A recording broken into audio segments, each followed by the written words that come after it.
What if the stories you learned about medieval women were not just incomplete, but entirely wrong? Did every woman simply weave tapestries and wait for a knight? Were they all illiterate and powerless? From the fall of Rome to the Renaissance, roughly 500 CE to 1500 CE, prepare to have your understanding of medieval women completely rewritten. Number 6. Women were seen as inherently weak and fragile. The popular image of medieval women often shows them as delicate creatures, fainting at the sight of blood or needing constant protection. This picture, while romanticized in later centuries, completely misses the reality of daily life for most women during the medieval period. Far from being weak, many women demonstrated incredible physical strength, resilience, and even martial prowess, often out of necessity, sometimes by choice. The demands of medieval existence simply did not permit universal fragility, especially for those who lived outside the highest echelons of society. Consider the life of a peasant woman. Her days were a relentless cycle of physical labor, often as demanding as that undertaken by men. Historical accounts and agricultural manuals from the time describe women engaged in tasks that required immense stamina and strength. They worked in the fields alongside their male counterparts from dawn until dusk. This included harvesting crops like wheat and barley, a process that involved repetitive bending, lifting, and swinging of sickles or scythes. They were involved in planting, weeding, and gleaning after the harvest, gathering every last scrap of food to ensure survival. The plowing, while often done by men with oxen, sometimes involved women assisting with guiding animals or breaking up clumps of earth. They threshed grain, beating stalks with flails to separate the kernels, a task that demanded sustained, powerful blows. Beyond the fields, the peasant woman's physical labor continued. She would carry heavy buckets of water from wells or rivers, often over long distances, for cooking, cleaning, and brewing. Fetching firewood was another common chore, meaning hours spent gathering branches, chopping them, and carrying large bundles back to the home. Many women were responsible for processing raw materials into usable goods. This included grinding grain into flour using heavy quernstones, a laborious and repetitive motion. They spun wool or flax into thread, an activity that, while appearing domestic, required constant movement and often stood for hours. Brewing ale or beer, a common female occupation, involved lifting heavy vats of liquid and manipulating large brewing equipment. These are not the activities of fragile individuals, they are the hallmarks of a sturdy, physically capable population. It was not just peasant women who defied the stereotype of fragility. Women in urban settings, especially those involved in trade or crafts, also exhibited considerable physical resilience. Female street vendors, for instance, spent hours on their feet, hauling baskets of goods, shouting their wares, and enduring all weather conditions. The women working in textile industries, like fulling or dyeing, often worked with heavy machinery or vats of hot, corrosive liquids, requiring physical dexterity and endurance. Even within the home, the daily tasks of managing a household, from cooking over open fires to cleaning with rudimentary tools, demanded constant physical exertion. Furthermore, medieval history is dotted with examples of women who took up arms, directly challenging the notion of inherent female weakness. While not the norm, these instances demonstrate that women were capable of defending themselves, their families, and their lands when circumstances demanded it. Take the case of women defending castles during sieges.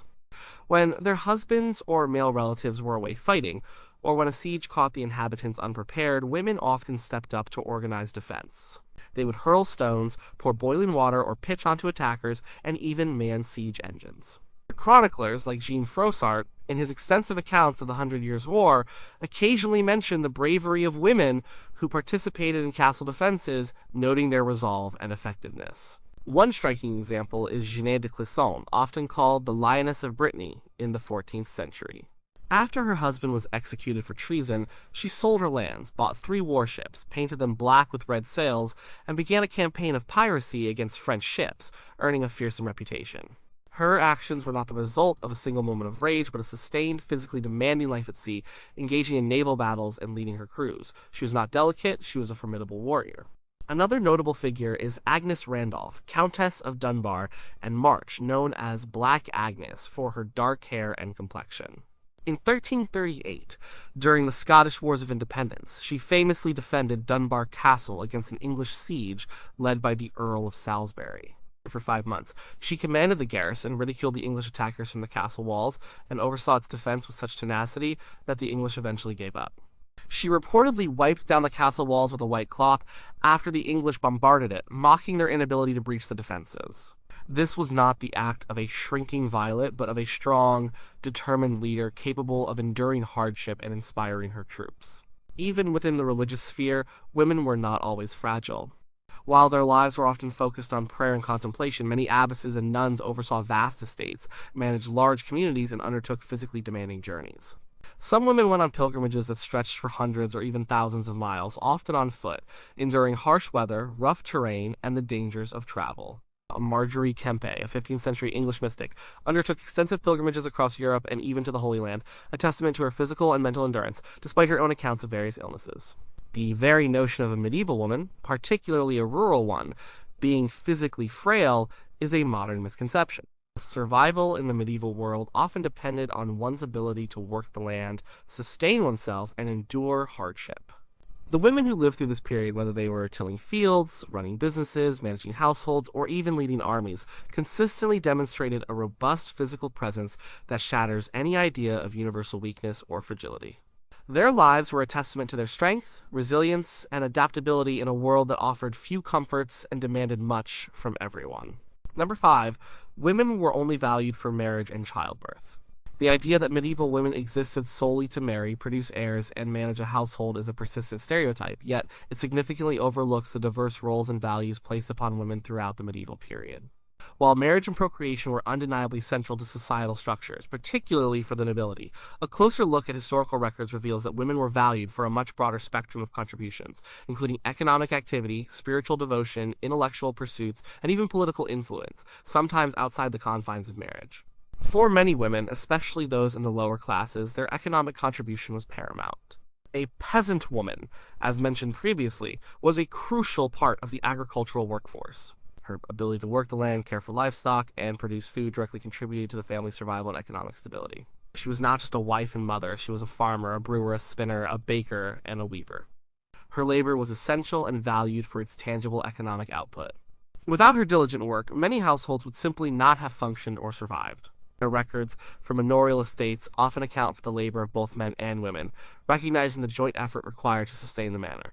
In medieval towns and cities, women were active participants in the economy, often in ways that extended far beyond the domestic sphere. They ran shops, acted as merchants, and worked in various trades. Women were prominent in the textile industry, from carding and spinning to weaving and dyeing. They were often tavern keepers, bakers, brewers, and even butchers. Guild records from cities like London and Paris show women as full members of guilds capable of owning businesses, training apprentices, and passing on their skills. A widow, for example, often inherited her husband's business and continued to run it, demonstrating her proven capability and economic acumen. Her value was not just in her past role as a wife, but in her ongoing ability to generate income and maintain the family's livelihood. This economic independence, though not universal, certainly suggests a value beyond mere spousal duties. Beyond the realm of marriage and childbirth, the spiritual life offered women an alternative path where their devotion, leadership, and intellectual capacities were highly regarded. Religious houses for women, like convents and abbeys, were significant institutions. And women who became nuns or abbesses renounced marriage and childbirth, yet they attained positions of considerable authority and respect. Abbesses, in particular, often managed vast landholdings, oversaw large communities of nuns and laypeople, commissioned art and architecture, and wielded significant spiritual and temporal power. Hildegard of Bingen, a 12th century abbess, was a visionary, theologian, composer, philosopher, and medical writer whose counsel was sought by popes and emperors. Her prolific writings and powerful influence demonstrate a value far exceeding traditional domestic roles. Her existence was a testament to the fact that a woman could achieve immense significance and leave a lasting legacy without ever marrying or having children. The women were also valued for their intellectual contributions and patronage of the arts, especially among the nobility. While formal education was limited, many noblewomen were literate and patrons of literature, music, and art. Eleanor of Aquitaine, one of the most powerful women of the High Middle Ages, was a patron of troubadours and poets, fostering a vibrant literary culture at her courts. And her granddaughter, Blanche of Castile, regent of France, was known for her intellectual rigor and her active role in the education of her son, King Louis IX. Women, like Christine de Pizan, a professional writer in the late 14th and early 15th centuries, explicitly challenged misogynistic stereotypes and championed women's intelligence and capabilities through her extensive body of work. She wrote treatises on governance, warfare, and the education of women, proving that a woman's mind and pen could be a powerful force, valued for its insight and wisdom. She earned a living through her writing, an astonishing feat for any person of that era, let alone a woman, demonstrating that intellectual output could be a valuable asset. Even within the context of marriage, a woman's value was not solely dependent on her fertility or her ability to produce male heirs, although these were certainly important considerations in dynastic marriages. A noblewoman brought with her political alliances, land, and prestige. Her management skills, her ability to run a large household, and her capacity to act as regent in her husband's absence were highly prized. Queen Isabella of Castile, for instance, was not just valued for producing children. Her political acumen, her military leadership, and her ability to unify disparate kingdoms alongside Ferdinand were what made her one of the most powerful rulers in European history. Her partnership was one of intellect, ambition, and shared governance, not just a breeding arrangement. Furthermore, some women consciously chose to remain unmarried, embracing a life outside the traditional marital path. While fewer in number and often facing social pressure, spinsters and women who pursued independent lives through trade or religious devotion show that marriage was not the only option, nor was it always the ultimate measure of a woman's worth. The single life might be embraced due to personal conviction, economic necessity, or simply a lack of suitable marriage prospects. These women often contributed to society through their labor, their craft, or their spiritual influence, finding alternative forms of value and recognition. The narrow view that medieval women were only valued for marriage and childbirth simplifies a complex historical reality. Women were integral to the economic, social, religious, and cultural fabric of medieval society in countless ways. Their physical labor, their skills in trade, their spiritual leadership, their intellectual contributions, and their political influence all added to their worth, often independent of their marital status or reproductive capabilities. To suggest otherwise is to ignore the rich tapestry of female experience that historical records reveal. Number 4. Women were always subservient to men, without agency. The image of the medieval woman as uniformly subservient, lacking any personal agency or influence, is a pervasive misconception that vastly oversimplifies the diverse realities of female power and autonomy during the period. While patriarchal structures certainly dominated medieval society, women found numerous avenues to exert influence, make choices, and even command authority, challenging the idea of their complete subjugation. Their agency manifested in various forms, from the private sphere of the household to the public arenas of politics, commerce, and religion. In the domestic sphere, women often held significant managerial authority, particularly in large noble households. A medieval lady of the manor was not merely a decorative figure. She was the chief administrator of a complex enterprise when her husband was away, which was often the case due to warfare, crusades, or attendance at court. She oversaw the servants, managed the finances, directed agricultural production, and ensured the smooth functioning of the estate. Her decisions directly impacted the lives of hundreds, sometimes thousands, of people. These responsibilities required shrewd judgment, organizational skills, and a strong will. These were not the actions of a person devoid of agency. They were the clear exercise of power and control. Beyond the household, noble women often wielded considerable political influence, acting as regents for their underage sons or husbands, or serving as powerful advisors. One of the most famous examples is Eleanor of Aquitaine, a woman who ruled her own vast duchy, went on crusade, married two kings, Louis VII of France and Henry II of England, and was a central figure in European politics for decades. She led armies, funded rebellions, and was a force to be reckoned with. Her life story is a powerful testament to a woman who shaped the political landscape of her time through sheer force of will and intelligence. She was imprisoned by her husband for years, yet upon his death, she immediately reasserted her authority and influenced the reigns of her sons. Another formidable regent was Blanche of Castile, mother of Louis IX of France. After her husband's death, she ruled France during her son's minority and continued to advise him throughout his adult reign. She faced down rebellious barons, negotiated treaties, and maintained stability in the kingdom, earning the respect and fear of her contemporaries.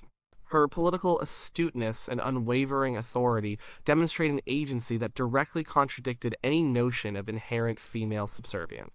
Her strong leadership ensured the succession and stability of the French crown, a critical period for the nascent French state. Even within the framework of marriage, some women had agency in their choice of spouse, especially if they came from powerful or wealthy families. While arranged marriages were common, particularly among the elite, women sometimes used their influence to negotiate terms, delay marriages, or even, in rare cases, refuse a match. The power of a dowry could also give a woman leverage. Furthermore, a woman's consent to marriage was legally required in canon law, though societal pressures often overshadowed this. Still, chronicles contain examples of women who asserted their preferences or used their connections to navigate the complex world of marital alliances. In the economic sphere, women's agency was particularly evident. As noted earlier, women ran businesses, joined guilds, and managed their own finances. A woman who owned property, whether through inheritance, dower rights, or purchase, had a degree of economic independence that translated into personal agency. She could decide how to use her land, whom to employ, and where to invest her money. Records from medieval towns like Norwich or York show women buying and selling property, lending money, and engaging in commercial lawsuits, all actions that speak to their active participation and decision-making power in the economy. They were not merely passive recipients of male provision. The religious life offered another distinct path to agency for women. Choosing to become a nun was a profound act of personal will, a rejection of marriage and societal expectations to pursue a spiritual vocation. Within convents, women could achieve significant autonomy. Abbesses, like the aforementioned Hildegard of Bingen, governed large communities, managed substantial estates, and exercised considerable spiritual and temporal power. These women were intellectuals, administrators, and spiritual leaders whose voices carried weight within the church and beyond. They commissioned manuscripts, sponsored artistic works, and engaged in theological debates, all demonstrating a robust intellectual and creative agency.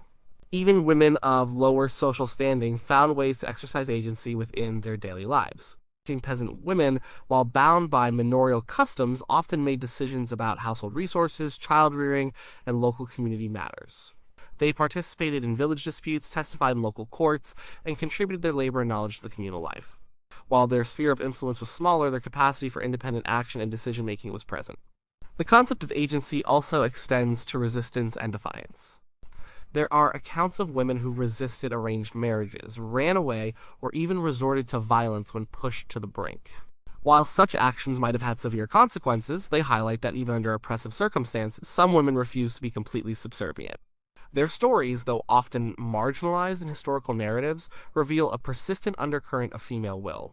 Therefore, the portrayal of medieval women as universally subservient ignores the countless ways they shaped their own lives and the world around them.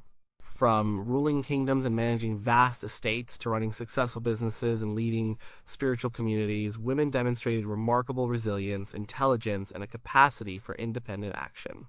Their agency, though often operating within the constraints of a patriarchal society, was a powerful and undeniable force that shaped the medieval landscape. Number 3. Women had no legal rights or property ownership.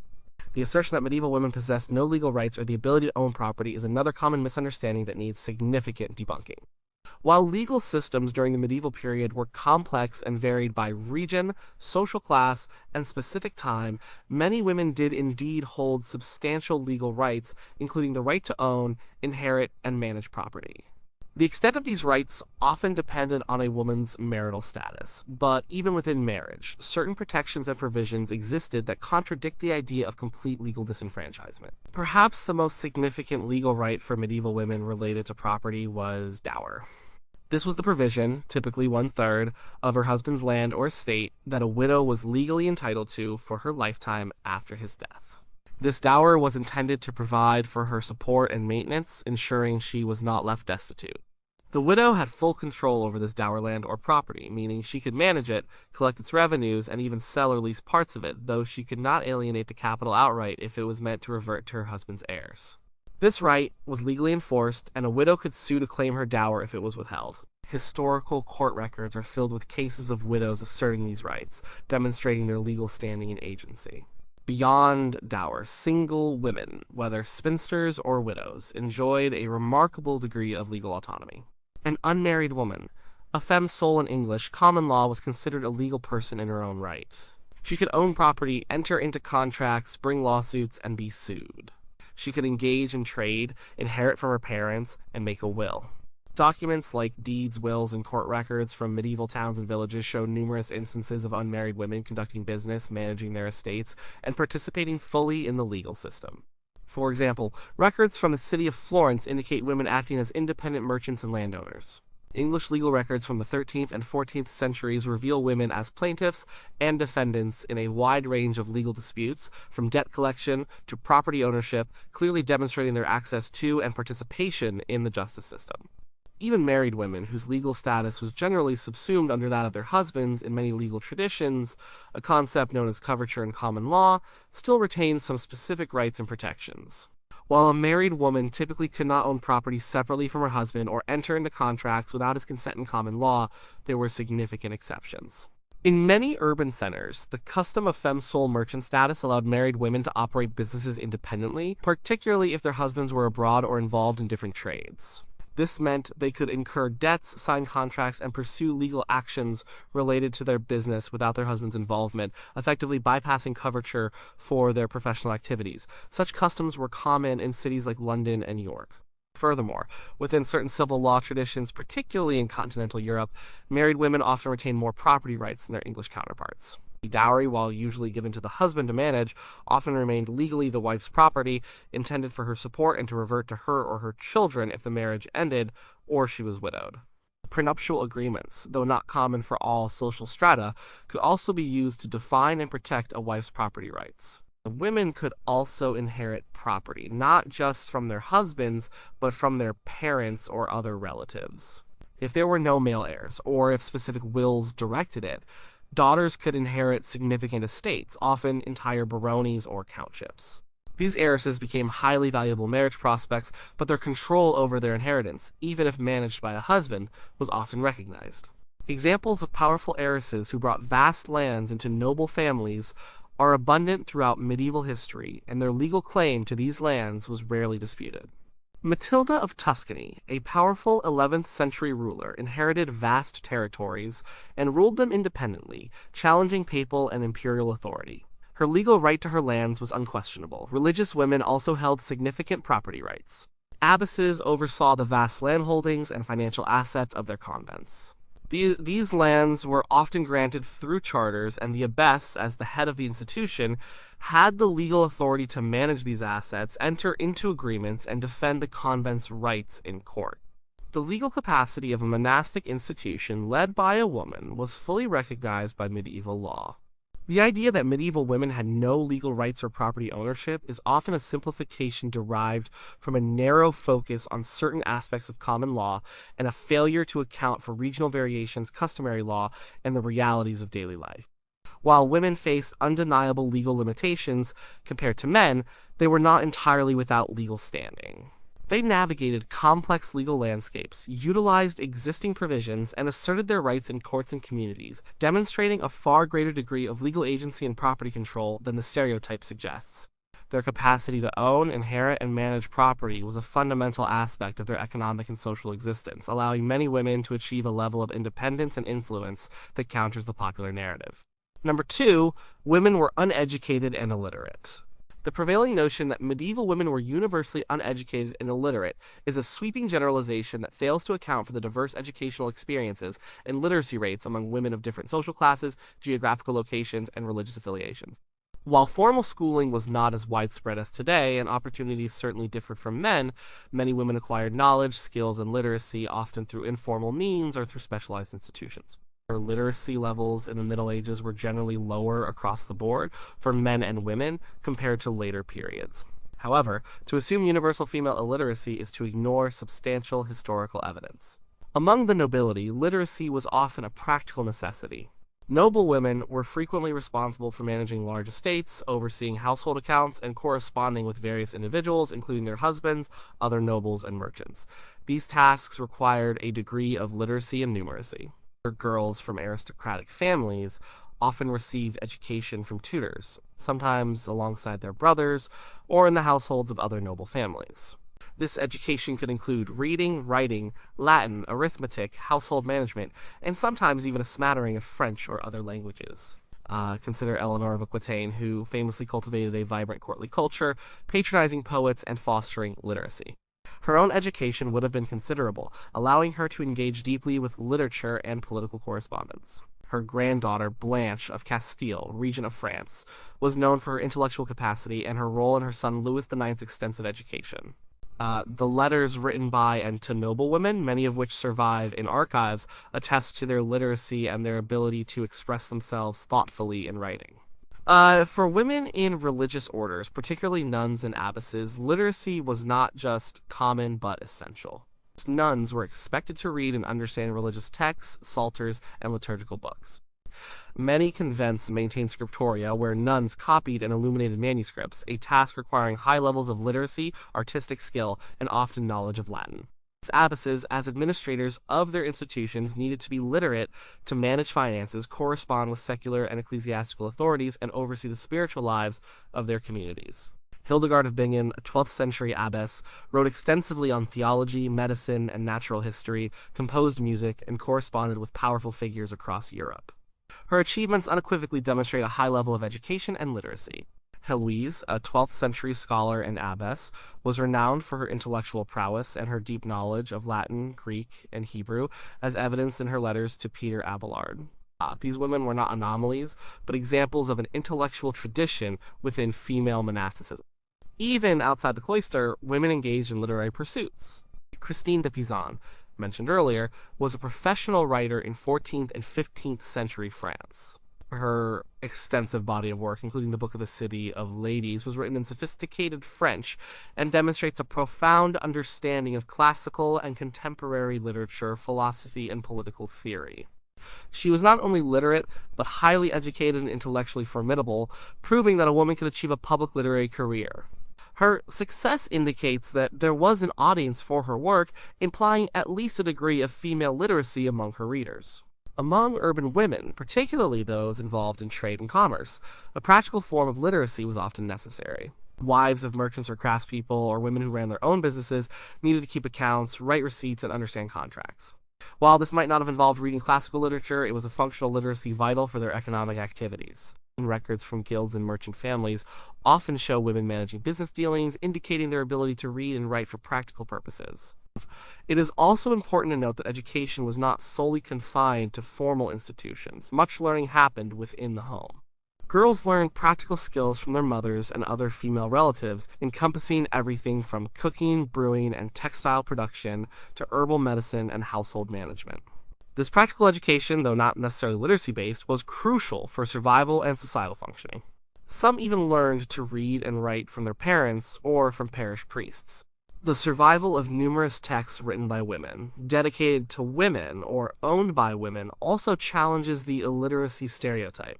In devotional books, particularly psalters and books of hours, were often owned by women and were frequently used for personal prayer and spiritual instruction requiring literacy.